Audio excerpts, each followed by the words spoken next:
21শে জুলাইয়ের সভায় গিয়ে জলে ডুবে মৃত্যু শিলিগুড়ির এক তৃণমূল কর্মী। 21শে জুলাইয়ের তৃণমূলের জনসভায় যোগ দেওয়ার লক্ষ্যেই কলকাতায় গিয়েছিলেন, কিন্তু শেষ অবধি বাড়ি ফেরা আর হলো না। রবিবার দুপুর নাগাদ বকখালি থেকে তার নিথর দেহ উদ্ধার হলো। গোটা ঘটনায় তার সঙ্গে থাকা অন্যান্য তৃণমূল কর্মীদের প্রতি অভিযোগের আঙুল তুলেছেন পরিজনরা। অন্যদিকে মৃত বাবার নিথর দেহ বাড়ি ফিরিয়ে আনতে কলকাতার উদ্দেশ্যে রওনা হয়েছেন মৃত তৃণমূল কর্মী রঞ্জিত মণ্ডলের ছোট ছেলে শুভম মণ্ডল। এদিকে স্বামীর মৃত্যুর খবরে কান্নায় ভেঙে পড়েছেন স্ত্রী। শোকসন্তপ্ত পরিবারের সদস্যরা।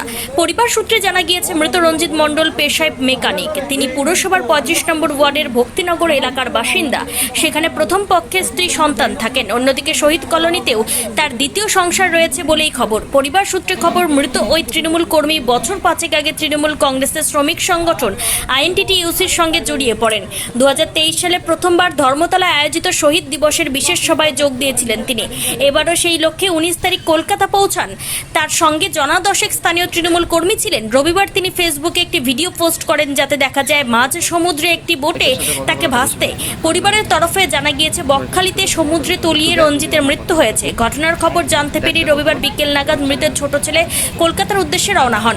সোমবার বিকেল নাগাদ রঞ্জিতের নিথর দেহ বাড়ি ফেরার কথা রয়েছে। পরিবারের অভিযোগ, রাজনৈতিক বিষয় নিয়ে দীর্ঘদিন ধরেই তার সঙ্গে বেশ কয়েকজন স্থানীয় তৃণমূল কর্মীর সঙ্গে বিবাদ চলছিল। তাদের অভিযোগ, পুরনো বিবাদের জেরে খুন হতে পারে মৃত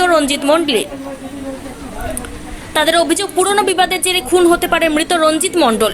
পরিবারের পক্ষ থেকে ঘটনার পূর্ণাঙ্গ তদন্তের দাবি জানিয়েছে।